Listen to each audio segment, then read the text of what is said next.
Welcome to our channel. Today we how to register with Google Cloud detailed guide step by step clearly. Begin by navigating to the Google Cloud website. In your web browser, type in cloud.google.com and press enter. On the home page, locate the Get Started for Free button and click on it. This will direct you to the sign up page. If you already have a Google account, click Sign In.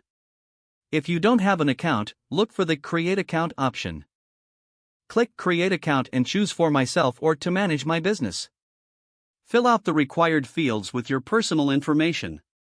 Once completed, click Next. You will then be prompted to verify your phone number. Enter your phone number and click Send. Check for a verification code via SMS and enter it in the provided field. After verification, click Next. Now, fill out your recovery email if prompted and click Next again. You will be asked to create a strong password. Make sure to use a combination of letters, numbers, and symbols.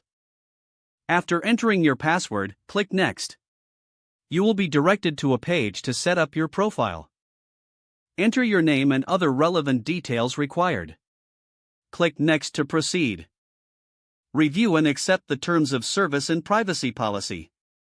To do this, check the box indicating your agreement and click Accept. Next, you may be asked to set up two-step verification. Follow the on-screen instructions to complete this setup or choose to skip it for now.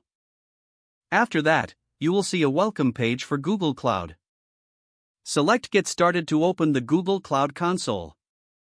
You might be prompted to enter your billing information. Input your payment details as required. Once done, click Submit. Now you should be in the Google Cloud Console dashboard. Familiarize yourself with the layout and available features.